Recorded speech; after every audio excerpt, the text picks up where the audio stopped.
श्रीमद् भगवद गीता एकमात्र ऐसा ग्रंथ है जो मनुष्य को जीने का सही तरीका बताती है।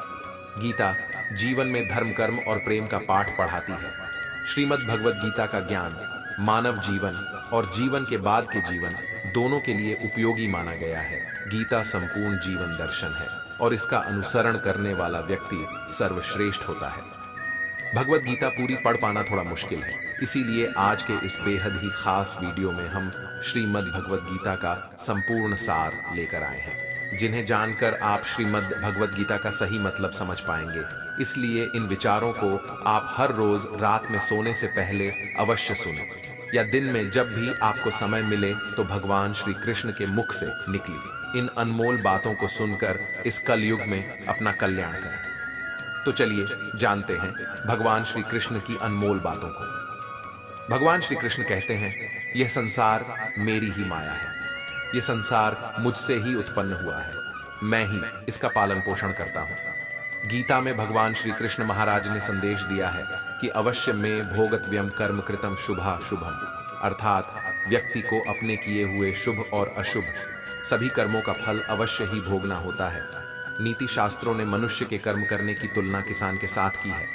वह कहते हैं कि यो यदव पति बीजन लभते ही तादृशम फलन, अर्थात जिस प्रकार एक किसान अपने खेत में जिस फसल का बीज बोता है वह बीज फसल के रूप में किसान काटता है। इस सिद्धांत के विरुद्ध न कभी आज तक हुआ है और न कभी आगे होगा। इसलिए कहावत प्रसिद्ध है कि बोए पेड़ बबूल के तो आम कहां से हुए। यही व्यवस्था परमात्मा द्वारा बनाई गई सृष्टि में मनुष्यों के ऊपर लागू होती है। परमात्मा ने मनुष्य को कर्म करने के लिए स्वतंत्र रखा है। इंसान जैसा चाहे कर्म कर सकता है, अच्छे या बुरे कर्म मनुष्य की विवेक शक्ति के ऊपर निर्भर करते हैं। मनुष्य अपने जीवन में जैसे जैसे कर्म करता जाता है वैसे वैसे ही उसके जीवन का निर्माण होता जाता है। परंतु परमात्मा ने मनुष्य को केवल कर्म करने की स्वतंत्रता दी है। कर्म फल व्यवस्था परमात्मा के अधीन है। जैसे कर्म किए हैं वैसा ही फल मिलेगा, यह निश्चित है, क्योंकि परमात्मा न्यायकारी है। परमात्मा मनुष्य द्वारा किए जाने वाले प्रत्येक कर्मों को जानने वाला है। परमात्मा के आगे किसी की सिफारिश नहीं चलती। इस कलयुग में तो लोग रिश्वत देकर अपना काम निकालते हैं, लेकिन परमात्मा को कोई रिश्वत नहीं दे सकता। इसलिए परमात्मा को पूर्ण न्यायकारी कहा गया है। परमात्मा की अटल न्याय व्यवस्था से कोई भी आज तक न तो बचा है और न ही आगे बचेगा। इसलिए अच्छे कर्म करने वाला व्यक्ति डरता है, बुरा कर्म करने वाला व्यक्ति हर समय भयभीत होता है। उसके मन में सदैव यह शंका रहती है कि कभी मेरे बुरे कर्म सामने ना आ जाए। बुरे कर्मों के सामने आते ही उसे उन कर्मों का फल मिलना शुरू हो जाता है। ईश्वर द्वारा सभी प्राणियों को कर्म करने की स्वतंत्रता मिली है। कोई भी प्राणी कभी भी इच्छा अनुसार कैसा भी कर्म कर सकता है। इन कर्मों की आजादी के कारण ही जीवन में नयापन बना रहता है। यदि कर्म करने की आजादी ना हो तो जीवन में जीवन जैसा कुछ भी नहीं रहेगा। इसी आजादी के कारण व्यक्ति पाप पुण्य या मुक्ति में गति कर सकता है। कर्मों की इस आजादी के कारण सबको अपना अपना फल मिलता रहता है और उसको भोगता रहता है। इसी कारण जगत में इतनी अलग अलग सोच के लोग हैं। इसलिए भगवान गीता में कहते हैं, सभी प्राणी कर्म करने में स्वतंत्र है।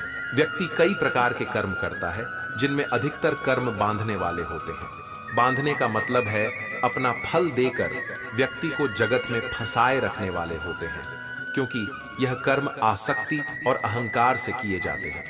वहीं कुछ दूसरे प्रकार के कर्म होते हैं जिनमें हम कर्म तो करते हैं लेकिन उनका फल हमारे चित्त में इकट्ठा नहीं होता। ऐसे कर्मों को करने की तकनीक भगवान बताते हैं कि कर्म ऐसे किया जाए कि उसके फल में आसक्ति ना रहे। इसके लिए भगवान कहते हैं कि तू इन कर्मों को मुझे अर्पण कर दे। यह एक ऐसी प्रक्रिया है जिसमें व्यक्ति के अंदर कर्म करने का अहंकार नहीं रहता और उस कर्म के फल की इच्छा भी नहीं रहती। इस प्रकार ये कर्म शुद्ध कर्म कहे जाते हैं, जो व्यक्ति को बांधते नहीं बल्कि मुक्ति में सहायक होते हैं।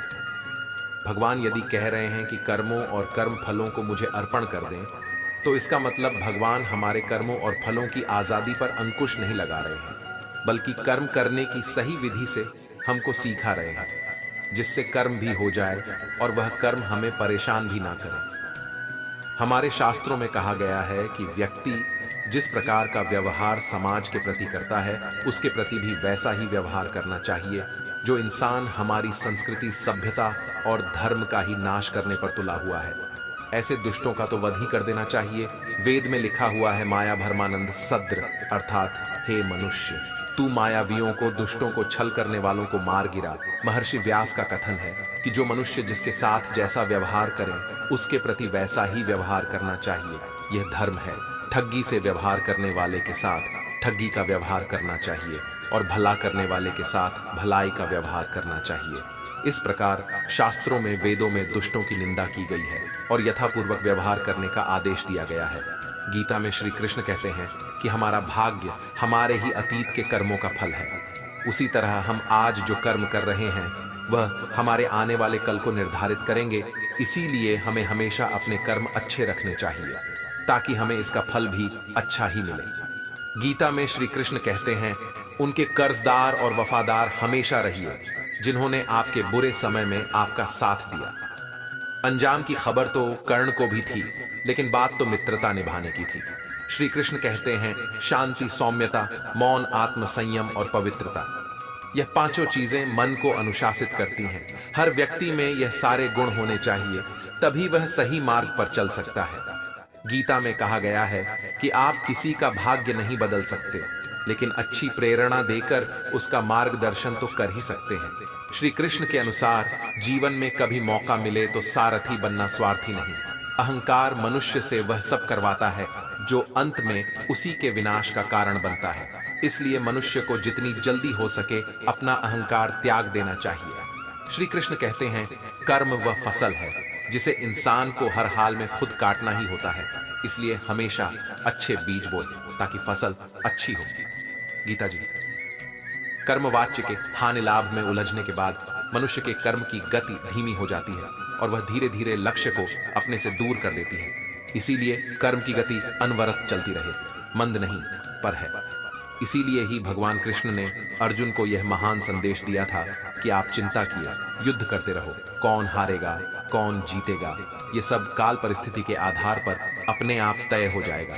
यही बात हमारे जीवन में भी पूर्ण रूप से लागू होती है। अगर हम सब सभी चीजों का फायदा नुकसान देखकर उस कर्म को करना ही बंद कर दे तो अंत में क्या होगा हम सबको पता है। कोई भी प्राणी और वस्तु इस संसार में अजर, अमर और स्थायी नहीं है। ये सब जानते हुए भी हम सब कर्म क्यों करते हैं? क्योंकि इस संसार की व्यवस्था सुचारू रूप से और बिना बाधा के अराजकता की स्थिति में आए, बिना सुचारू रूप से चलती रहे। हमारे माँ बाप ने हमारे को पैदा किया और अगर वह यह बात सोचने लग जाते कि पता नहीं यह वृद्धावस्था में हमारा सहारा बनेगा या नहीं, तो हो सकता था वह हमें धरती पर लाने का इरादा भी त्याग सकते थे। लेकिन उन्होंने अपना कर्म किया और फल ईश्वर के हाथ में दे दिया।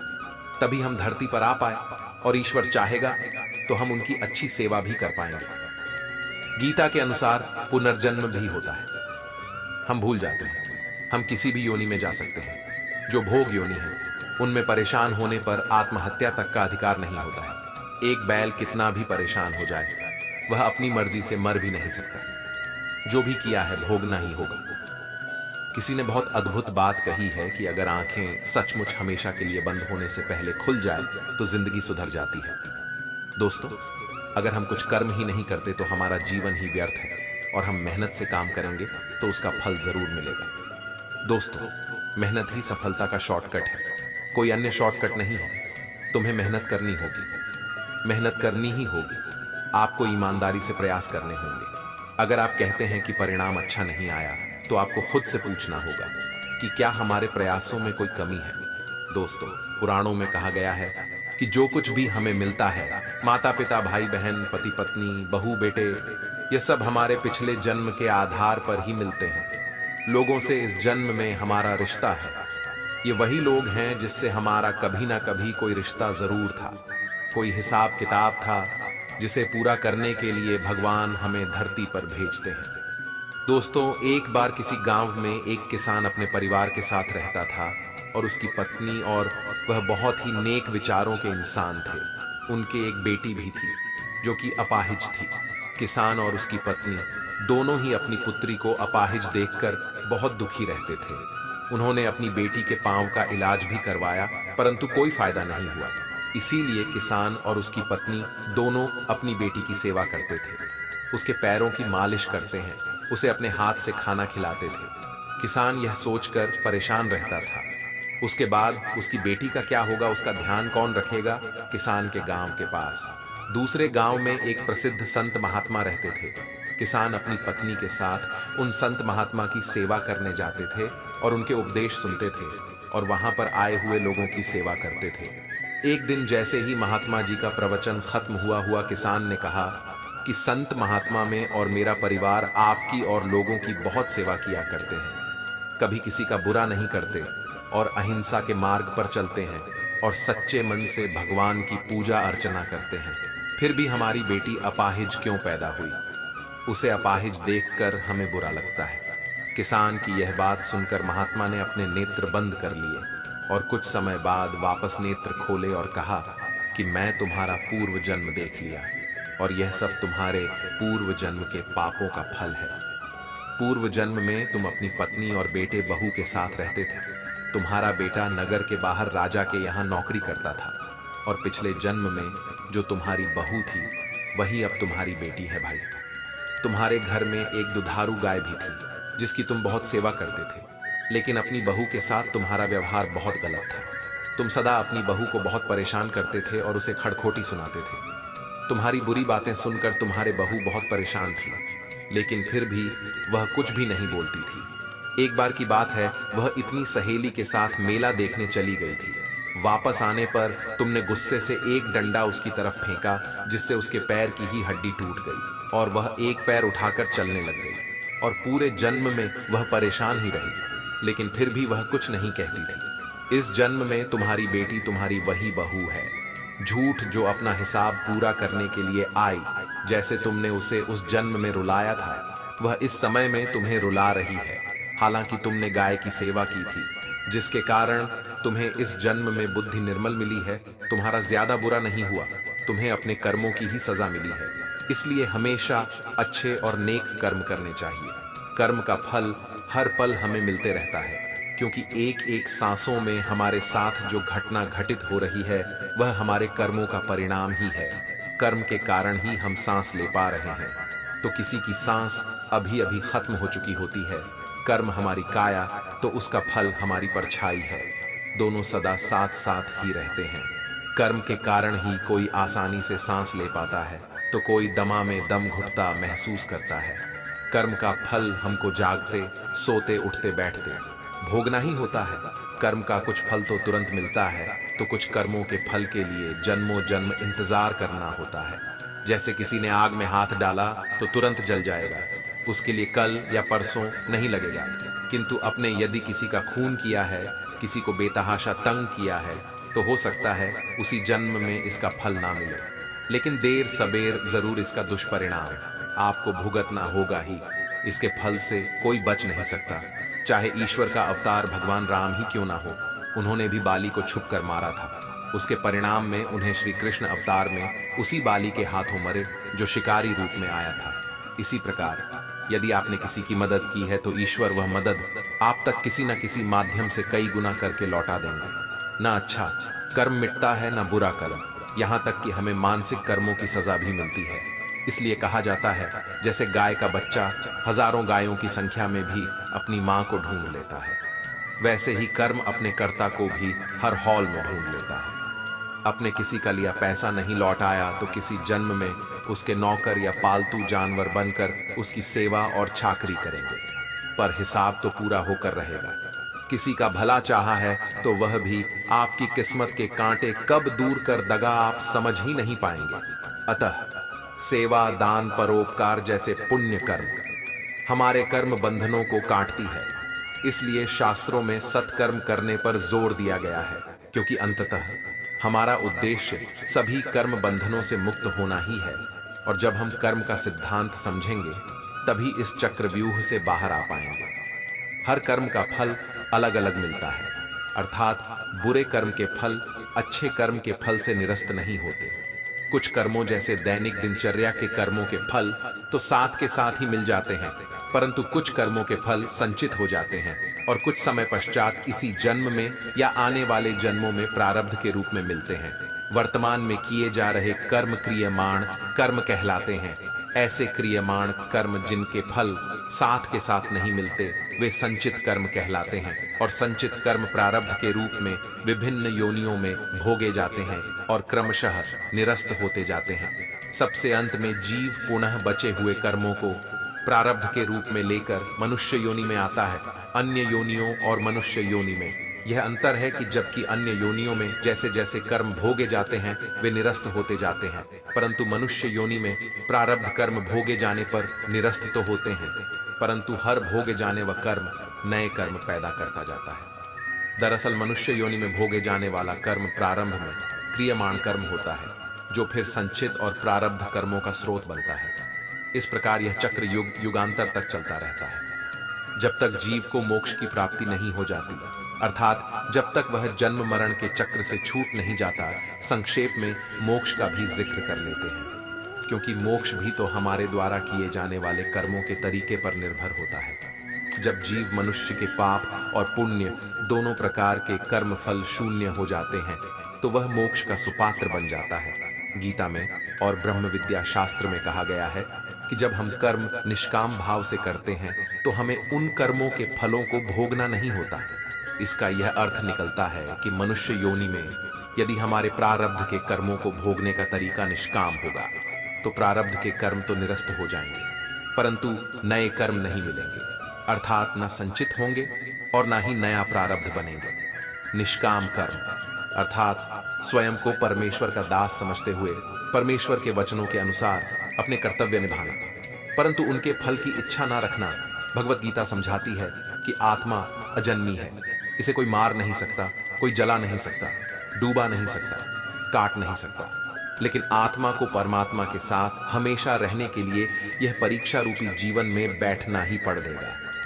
इस परीक्षा के लिए परमात्मा से बिछड़ के आत्मा को पृथ्वी पर किसी न किसी रूप में जन्म लेना पेड़ी डीडे हता है, और 81 करोड़ योनियों को जीने और भोगने के बाद एक आत्मा को मनुष्य का शरीर और दिमाग मिलता है। इस सबसे बड़ी मर्यादाओं की परीक्षा में बैठने के लिए हर मनुष्य को इस पूरी परीक्षा के दौरान तरह तरह की अच्छी और बुरी भावनाओं की चक्रव्यूह में अपने ही भाई बहन और मित्रों के साथ डाला जाता है, जिसमें हर आत्मा को अपने अंदर के तामसिक और राजसिक अवगुणों से निकल के सात्विक जीवन में प्रवेश करने के मौके मिलते हैं। हमारे तामसिक गुण वह है जो हमारे अंदर हीन भावना पैदा करके हमें खुद को नुकसान पहुंचाते हैं, और हमारे राजसिक गुण हमें लोभी बनाकर दूसरों के प्रति नुकसान पहुंचा सकते हैं। इस परीक्षा के दौरान हर आत्मा को तामसिक और राजसिक गुणों को खत्म करके अपने सात्विक गुणों से परिचित होना पड़ेगा। डीगा सात्विक गुण वह है जो आत्मा को अपने आसपास की हर चीज से जोड़े और उन्हें प्यार करना सिखाते हैं। परीक्षा के दौरान हर आत्मा को जीवन के चारों स्तंभ धर्म अर्थ काम और मोक्ष का ज्ञान पाके ही मुक्ति मिलती है। यही वह द्वार है जिन्हें समझकर ही आत्मा परमात्मा को समझ सकती है। पहला द्वार धर्म का है और शेर इसका प्रतीक है। धर्म वही है जो गीता में लिखा हुआ है, धर्म वही है जो धारण किया हुआ है, जिसे आपका दिल मानता है। जैसे झूठ नहीं बोलना, चोरी नहीं करना, भगवान का निरादर नहीं करना, दूसरों को नुकसान नहीं देना, यही सब धर्म है। और हर आत्मा को अपने जीवन काल में हर समय धर्म का पालन करना होगा और उसकी रक्षा करनी होगी। दूसरा द्वार अर्थ का है और घोड़ा इसका प्रतीक है। हर आत्मा अपने हर जीवन काल में अपने पृथ्वी पर होने का अर्थ या मूल कारण समझेगी। इस जिंदगी में भोगने वाली चीजें और रिश्तों का आनंद लेगी। अच्छा बेटा और अच्छी बेटी, अच्छा भाई या अच्छी बहन, अच्छा पति या अच्छी पत्नी बन के हर दुनियावी रिश्ते पर खड़ उतरेगी और इस परीक्षा को पास करेगी। तीसरा द्वार काम का है। भगवत गीता समझती है कि हर मनुष्य के अंदर काम, क्रोध, लोभ, मोह, अहंकार और ईर्ष्या जैसी 6 भावनाएं हमें अपने और दूसरों के प्रति नुकसान पहुंचा सकती है। इन भावनाओं को हर मनुष्य को हमेशा अपने नियंत्रण में रखना होगा, क्योंकि इनके बहाव में किया हुआ कोई भी काम हमारे जीवन भर की परेशानी का कारण बन सकता है, और एक आत्मा संतोष और सादगी से इन भावनाओं पर हमेशा के लिए विजय पा सकती है। चौथा स्तंभ मोक्ष का है और हाथी इसका प्रतीक है। इस परीक्षा रूपी जीवन में हर मनुष्य हर समय कुछ इच्छाएं रखता है। कुछ इच्छाएं एक ही जन्म काल में पूरी हो जाती है, पर कुछ अधूरी रह जाती है और उनके पूरा होने के लिए आत्मा को वापस पृथ्वी पर आना पड़ता है। भगवत गीता समझाती है कि हमारी इच्छाएं ही मूल कारण है हमारे पृथ्वी पर वापस आने का, और अगर हम कोई भी इच्छा ना रखें तो हम इस जीवन और मृत्यु से मुक्त हो सकते हैं। यह द्वार माफी का भी है। जिन्होंने आपके साथ बुरा किया उनको माफ करके, और जिनसे आपने बुरा किया उनसे माफी मांग के मुक्ति पाई जा सकती है। जब तक आत्माएं इन चारों दरवाजों धर्म, अर्थ, काम और मोक्ष को समझ नहीं लेती, तब तक इस आत्मा को बार बार मनुष्य के रूप में आना ही पड़ ढेगा। परीक्षा का समय खत्म होते ही आत्मा शरीर और अन्य सब वस्तुओं का त्याग कर देती है। जो भी संसार में रहकर बनाया वो अब किसी और होगा, और आत्मा अपने कर्मों के फैसले के लिए चली जाती है। आत्मा के अच्छे बुरे कर्मों का हिसाब होता है। अपने अच्छे कर्मों के लिए आत्मा कुछ वक्त के लिए स्वर्ग और दुष्कर्म के लिए नर्क चली जाती है। नर्क में आत्मा को अपने पापों के अनुकूल सजाएं मिलती हैं, पर सजा खत्म होने के बाद आत्मा को फिर से एक नया शरीर और नया दिमाग मिलता है। इस परीक्षा में फिर से बैठने के लिए, और हर परीक्षा में वही सब फिर दोहराया जाएगा। जिंदगी के चार स्तंभ धर्म, अर्थ, काम और मोक्ष को समझने के लिए हर जन्म में अपने कई जन्मों के कर्मों के हिसाब से हर आत्मा को कभी अच्छे तो कभी बुरे हालातों से जाना पड़ी डकता है। लेकिन जब तक आत्मा परमात्मा के साथ योग को नहीं समझ लेती, तब तक वह मुक्ति नहीं पा सकती। भगवत गीता समझाती है कि मनुष्य अपने शरीर, दिमाग या दिल से भगवान को पा सकता है। शरीर द्वारा किए कर्मों के माध्यम से परमात्मा को पाने को कर्म कहते हैं। ऐसे कर्म जो परमात्मा की इच्छा से हो और दूसरों के कल्याण के लिए हो। वाल्मीकि ने रामायण लिख के, श्रवण ने अपने माता पिता की सेवा और उन्हें चार धाम की यात्रा कराकर अपने कर्मों द्वारा परमात्मा को पाया। श्रीमद् भगवत गीता समझाती है कि एक आत्मा दिमाग से भी परमात्मा के साथ योग लगा सकती है। इसे राजयोग कहते हैं, क्योंकि दिमाग या मस्तिष्क सब इंद्रियों का राजा है। एक मनुष्य अपनी आस्था, शवास प्रणाली, अभ्यास, साधना और तपस्या से परमात्मा को इस योग के रास्ते पा लेता है। इस योग को समझने के लिए हमें अपने अंदर यानी चक्र और कुंडलिनी को समझना पड़ी ढेगा। आत्मा मस्तिष्क से ध्यान लगाकर परमात्मा के साथ योग लगा सकती है। शंकराचार्य, स्वामी परमहंस, स्वामी विवेकानंद और उनके जैसे कई योगी इस योग के रास्ते परमात्मा के साथ संधि लगा पाए। परमात्मा भगवत गीता में कहते हैं कि अगर किसी आत्मा को धर्म ना भी समझ आए, योग ना भी समझ आए, पर अगर वह मेरी शरण में आ जाए तो मैं उसके सारे पाप माफ कर देता हूँ। परमात्मा को ऐसी दिल की गहराइयों से पुकार के पाने को भक्ति योग कहते हैं। हमेशा अच्छे कर्म करने चाहिए, क्योंकि कर्म वह फसल है जिसे इंसान को हर हाल में काटना ही होता है।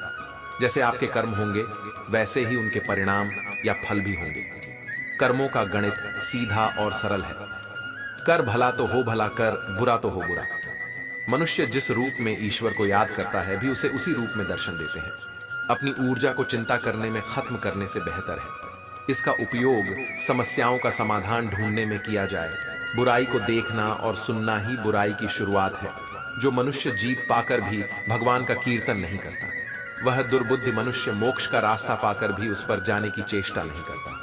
भगवान श्री कृष्ण कहते हैं, हे मानव, अगर तुम समस्त सांसारिक दुखों से छुटकारा चाहते हो तो मेरी भक्ति करो। जो मेरी भक्ति नहीं करता है वह ना तो इस जीवन में और ना ही जीवन के बाद के जीवन में शांति को प्राप्त कर पाता है। बुरे कर्म करने वाले सबसे नीच व्यक्ति जो राक्षसी प्रवृत्तियों के होते हैं और जिनकी बुद्धि माया ने हर ली है, वह मेरी पूजा करने या मुझे पाने का प्रयास कभी नहीं करते। अपने आप को भगवान के प्रति समर्पित कर दो, यही सबसे मोटा सहारा है।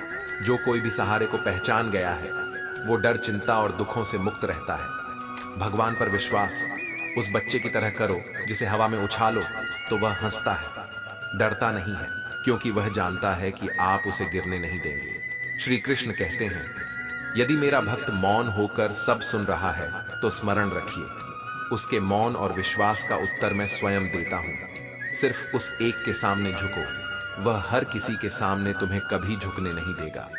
अच्छे लोगों की संगत में रहो, क्योंकि सुनार का बादाम से भी महंगा होता है। श्री कृष्ण कहते हैं, जो आपकी सही बातों का भी गलत मतलब निकालते हैं, उनको सफाई देने में अपना वक्त बर्बाद मत करो। एक दिन शिकायत आपको वक्त से नहीं बल्कि खुद से होगी कि खूबसूरत जिंदगी आपके सामने थी और आप दुनियादारी में उलझे रहे। एक बार माफ करके अच्छे बन जाओ, परंतु दोबारा उस इंसान पर भरोसा करके बेवकूफ मत बनो। अपने तो वह होते हैं जिन्हें आपके दर्द का एहसास हो, वरना हालचाल तो राह पर आते जाते लोग भी पूछ लिया करते हैं। मेहनत का फल और समस्या का हल देर से सही पर जरूर मिलता है। जब आप दूसरों का अच्छा चाहते हैं तो वही चीज आपके जीवन में वापस आती है। यही प्रकृति का नियम है।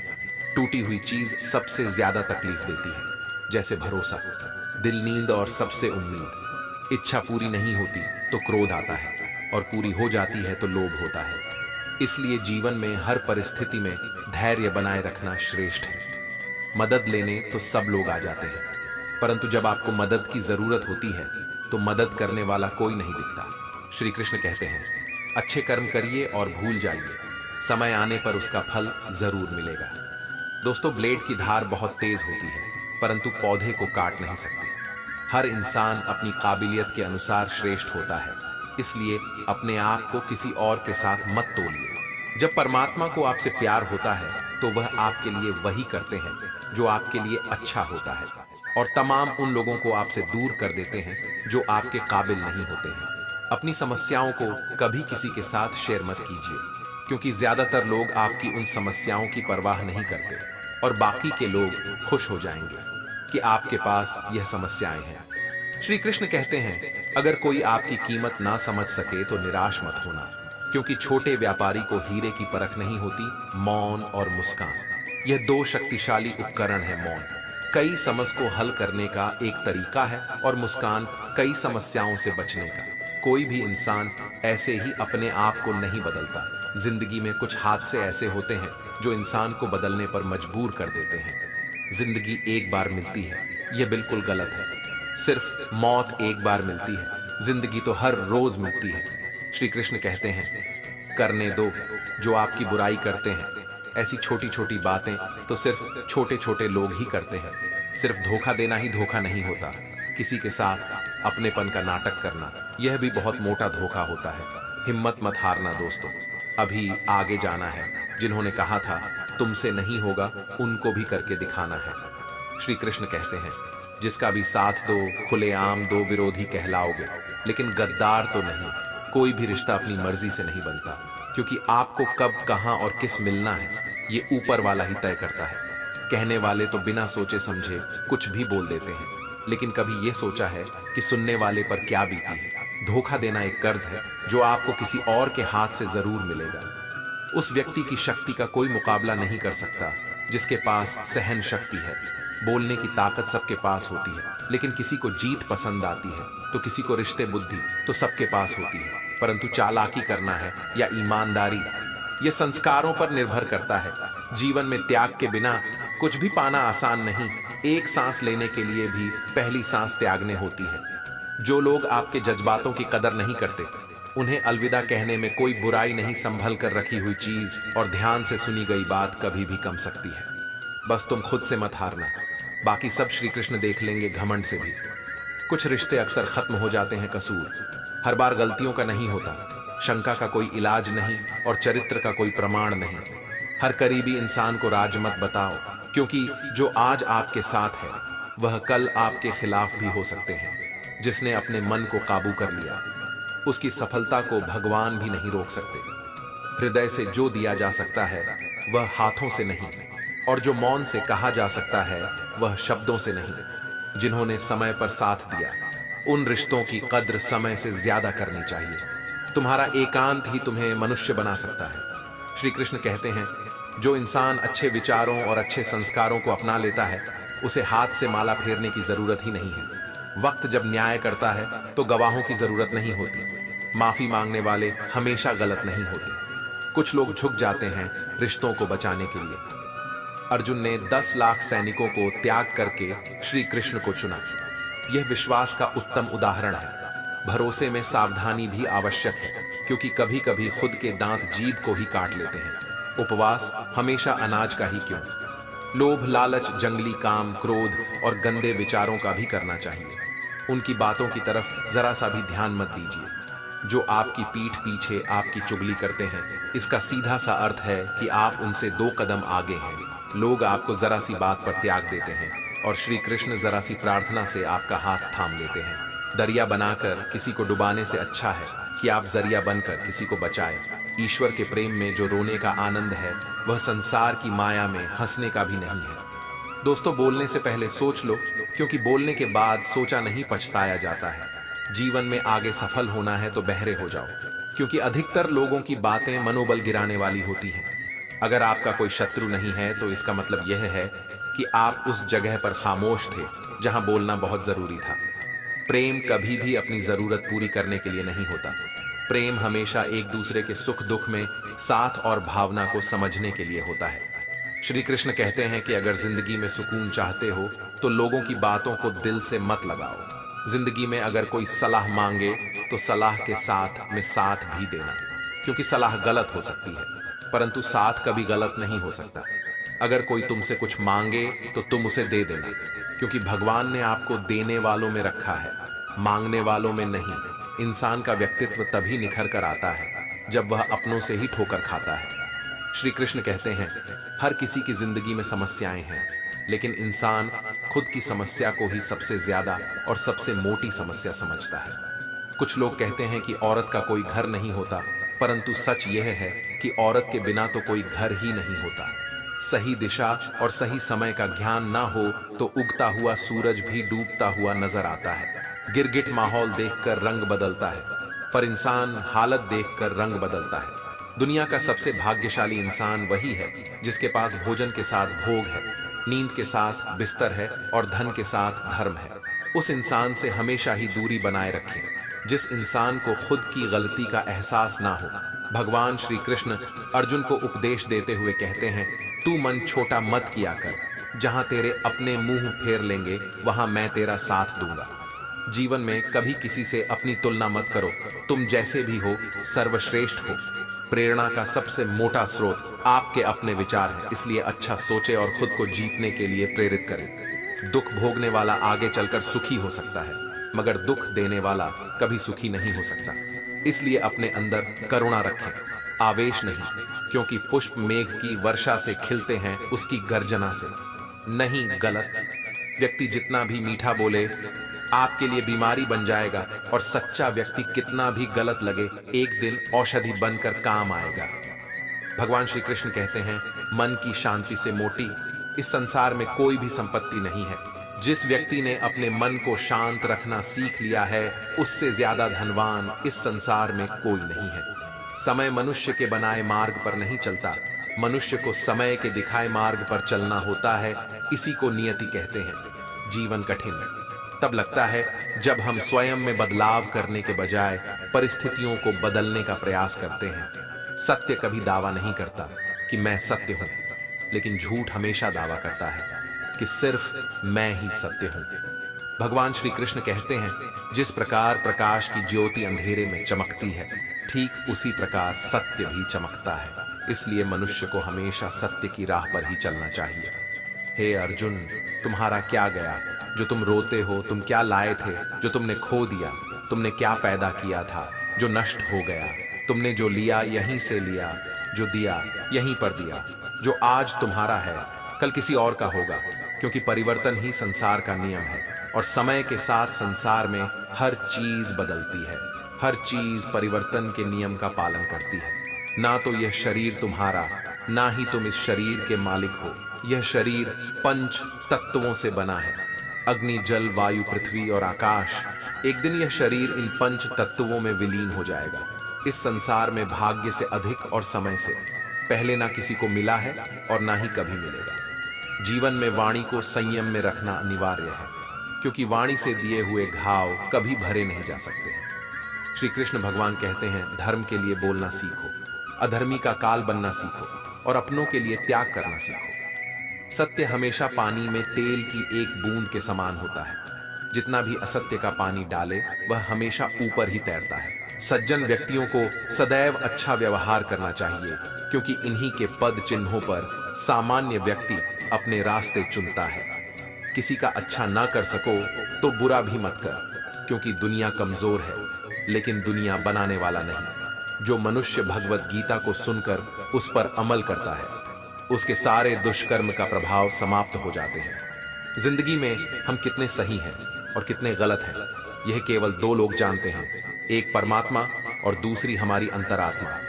मृत्यु एक अटल सत्य है जिसे कभी बदला नहीं जा सकता है।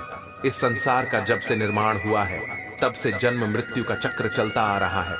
जिस प्रकार मनुष्य अपने पुराने वस्त्रों को त्याग कर नए वस्त्र धारण करता है, ठीक उसी प्रकार आत्मा पुराने व्यर्थ शरीर को त्याग कर नए शरीर को धारण करती है। यही प्रकृति का नियम है। इस सत्य को स्वीकार करके भय मुक्त होकर आज में जीना चाहिए।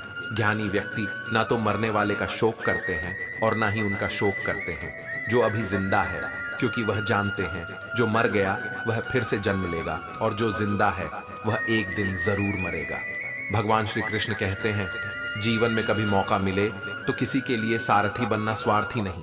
जिस प्रकार एक दिया अपना प्रकाश कम किए बिना हजारों दियों को जला देता है, उसी प्रकार खुशियों को बांटा जाए तो खुशियां कम नहीं होती। धर्म से भरा हृदय धर्म का परामर्श देता है और अधर्म से भरा हृदय अधर्म का परामर्श देता है। इंसान इसलिए दुखी नहीं है कि वह ईश्वर को नहीं मानता।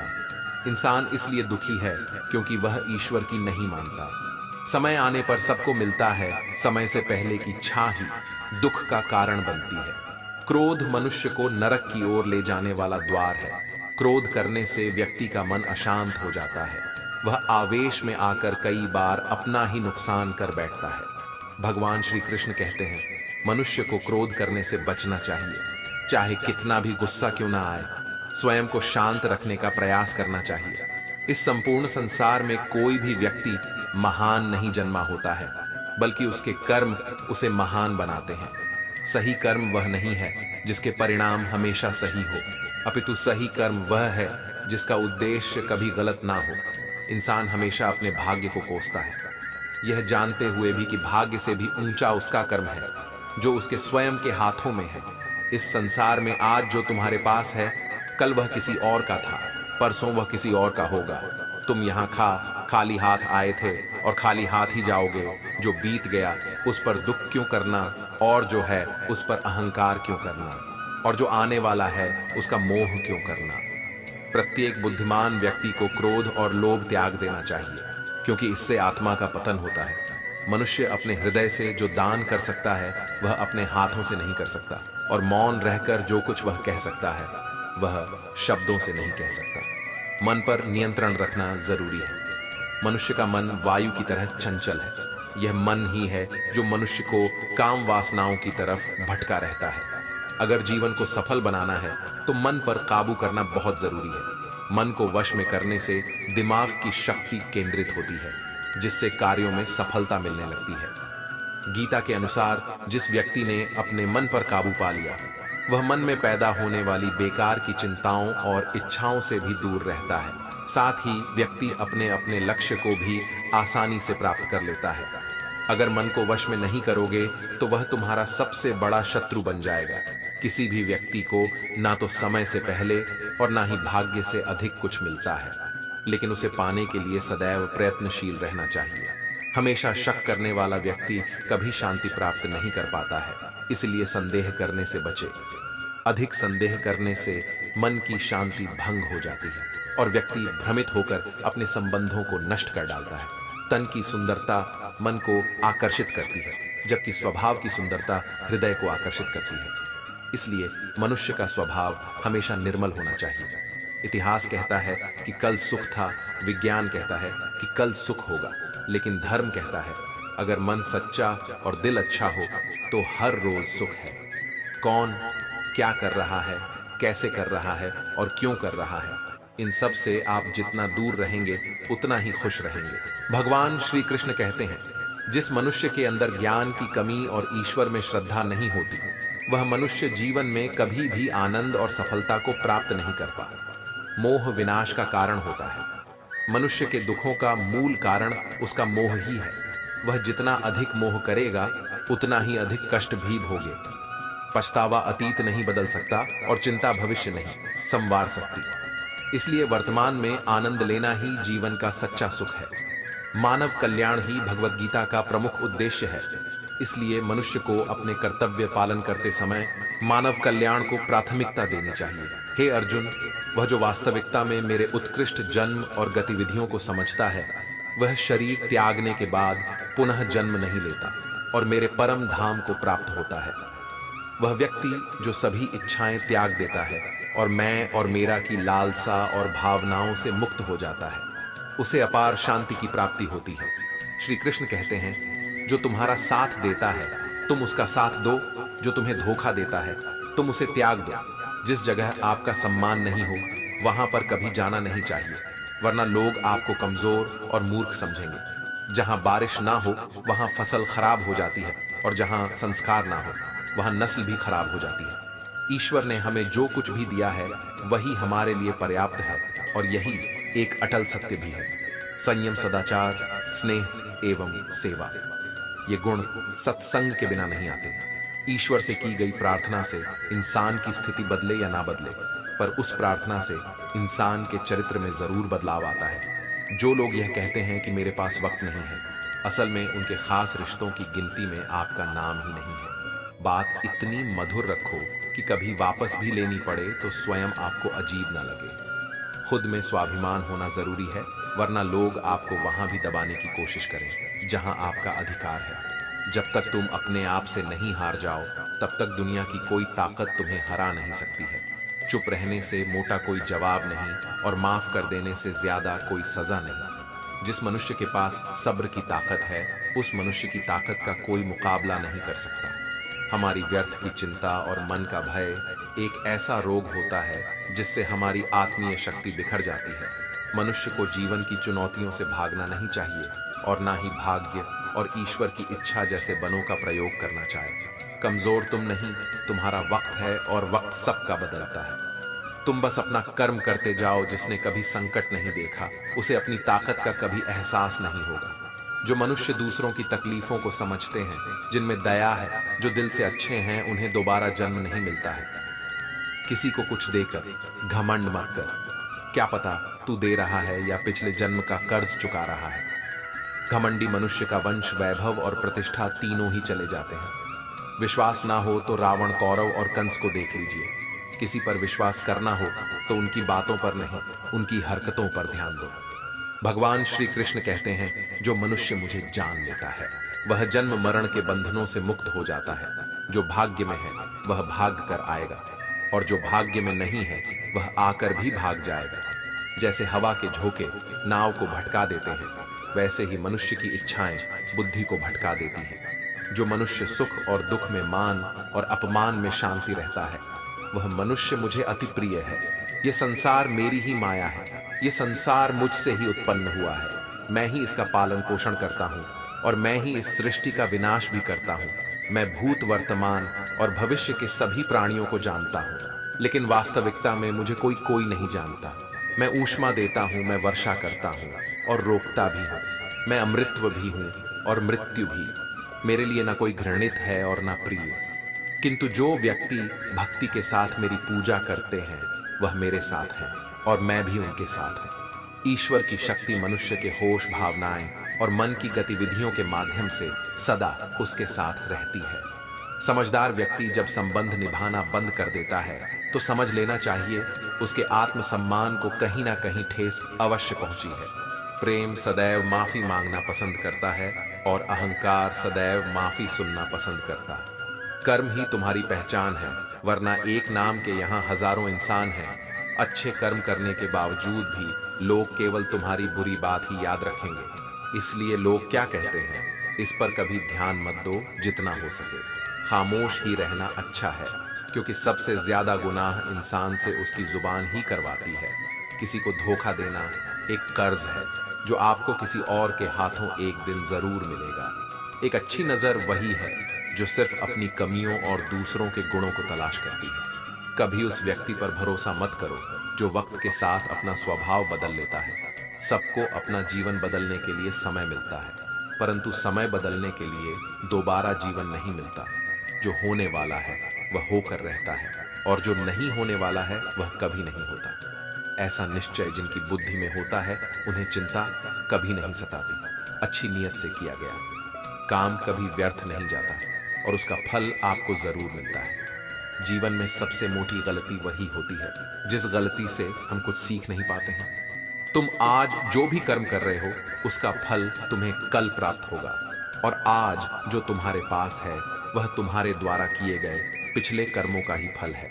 जो मनुष्य श्रद्धा भाव से मेरी भक्ति करता है, मैं उसे वह हर चीज देता हूँ जो उसके पास नहीं है, और जो उसके पास है मैं उसकी रक्षा भी करता हूँ। भगवान श्री कृष्ण कहते हैं, सभी तरह के धर्मों का परित्याग करके तुम मेरी शरण में आ जाओ, मैं तुम्हें समस्त पापों से मुक्त कर दूंगा।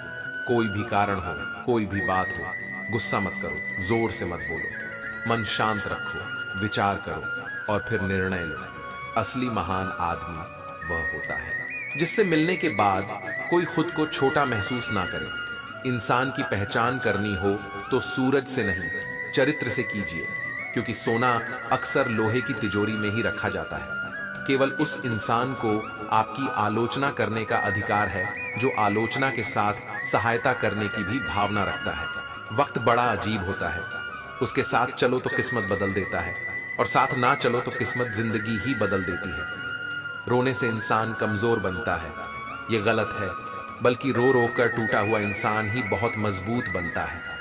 जो हमारे पास है उसी में खुश रहना चाहिए, क्योंकि हमारी जैसी जिंदगी जीना भी बहुत से लोगों का सपना होता है। पत्थर भले ही आखिरी चोट से टूटता है, लेकिन पहली चोट कभी बेकार नहीं जाती। उस इंसान पर कभी भरोसा मत करो जिसकी फितरत दुख पहुंचाना या धोखा देना हो। यदि आप चाहते हैं कि सभी आपसे प्रेम करें, तो प्रेम की शुरुआत पहले आपको करनी है, क्योंकि प्रकृति का नियम है, जो बोया है वही निकलेगा। कई बार चीजों को रोके रखना आपको बहुत नुकसान पहुंचा सकता है, इसलिए जो जा रहा है उसे जाने दो। आंसुओं का कोई वजन नहीं होता, लेकिन निकल जाने पर मन हल्का हो जाता है। इंसान कुछ गलत करके सबकी नजरों में धूल झोंक सकता है, लेकिन भगवान सबका हिसाब रखते हैं। अपनी ईमानदारी और सामने वाले की गलतियों को कभी ना समझाए। एक दिन सच्चाई समय के साथ अपने आप समझा देगी। ईश्वर का बनाया हुआ एक पौधा जिसके नीचे एक अमीर व्यक्ति बैठ सकता है और एक गरीब व्यक्ति भी बैठ सकता है, दोनों को एक जैसी हवा और एक जैसी छाव मिलती है, कोई अंतर नहीं होता। इसका मतलब ईश्वर इस दुनिया के सभी मनुष्यों को एक जैसा देखते हैं। उस इंसान को कभी नजरअंदाज मत करना जो आपसे प्रेम करता है, आपकी देखभाल करता है, आपको याद करता है, क्योंकि एक दिन जब आपकी आंखें खुलेगी तब आपको यह एहसास होगा आपने तारे गिनते गिनते चांद को खो दिया। धैर्य रखिए, सही समय आने पर आपके पास वह सब कुछ होगा जिसके लिए आपने मेहनत की है। कई बार ईश्वर आपको इसलिए साधन संपन्न बनाता है क्योंकि वह स्वयं घर घर जाकर आपके आसपास के सभी जरूरतमंदों की मदद नहीं कर सकता। अतः आपके पास जो है उसे बांटना सीखें। ध्यान का अर्थ है भीतर से मुस्कुराना, और सेवा का अर्थ है इस मुस्कुराहट को औरों तक पहुंचाना। जब कल का दिन देखा ही नहीं तो आज का दिन क्यों खोए। जिस घड़ी में हम हंस सकते हैं उस घड़ी में कल के लिए हम क्यों रोए। भाग्यशाली वह नहीं होते जिन्हें सब अच्छा मिलता है, बल्कि भाग्यशाली तो वे होते हैं जिन्हें जो भी मिलता है उसे वह अच्छा बना लेते हैं। शांति चाह तो दूसरों के काम पर और दूसरों की कमियों पर ध्यान देना बंद कर दीजिए। सिर्फ अपने जीवन पर और अच्छी बातों पर ध्यान दीजिए। तुम पानी जैसा बनो जो अपना रास्ता खुद बनाता है, पत्थर जैसा ना बनो जो दूसरों का भी रास्ता रोक लेता है। जिस तरह मामूली सी औषधि भयंकर रोगों को शांत कर देती है, उसी तरह ईश्वर की याद बहुत से कष्टों और दुखों का नाश कर देती है। आप खुश हो, अच्छी बात है, आपकी वजह से कोई और खुश है, ये सबसे अच्छी बात है। भगवान श्री कृष्ण कहते हैं, अगर कोई तुम्हें दुखी करे तो बुरा मत मानना, क्योंकि लोग उसी पौधे पर पत्थर मारते हैं जिस पर सबसे ज्यादा मीठे फल होते हैं। जरा सोचिए, जब इंसान बिना चाबी के कोई ताला नहीं बनाता, फिर वह तो भगवान है। वह ऐसी कोई समस्या का निर्माण क्यों करेंगे जिसका कोई समाधान ना हो। यह रूप, यह धन, यह दौलत, यह छल, यह कपट, यह सब यहीं धरा रह जाएगा। तुम्हारे साथ सिर्फ तुम्हारा अच्छा कर्म ही जाएगा। सरल स्वभाव वाले व्यक्ति को कमजोर समझने की भूल कभी मत करना, क्योंकि सरलता उसका संस्कार है, कमजोरी नहीं। वक्त से भी ज्यादा भावनाएं महंगी होती हैं, इसीलिए जो उसे समझ सके उसी पर उसे खर्च करो। सच्ची बात बोलने वाला और सही राह पर चलने वाला इंसान हमेशा दुनिया को कड़वा लगता है। ना ही किसी चीज का गुरूर करो, हर किसी से मिलकर रहो, चाहे वह आपके परिवार वाले हों या चाहे वह आपके मित्र हों। चोट का असर लगने में नहीं, अनुभव करने में होता है। आत्मा पर लगी चोट शरीर पर लगी चोट से कई गुना ज्यादा गहरी होती है और दर्दनाक भी। जो दान कर्तव्य समझकर बिना किसी शर्त के किसी जरूरतमंद को दिया जाए, वही सच्चा दान है। निंदा से घबराकर अपना लक्ष्य कभी ना भूलें, क्योंकि लक्ष्य मिलते ही निंदा करने वालों की राय बदल जाती है। अगर आप किसी को एक बार माफ करते हो तो आप समझदार हो। अगर आप उस व्यक्ति को दूसरी बार भी माफ करते हो तो आप बहुत ही नरम दिल हो। लेकिन आप उस व्यक्ति को तीसरी बार भी माफ करते हो तो आप दुनिया के सबसे महान मूर्ख हो। जीवन की सबसे महंगी चीज है आपका वर्तमान, जो एक बार चला जाए तो फिर दुनिया की पूरी संपत्ति देकर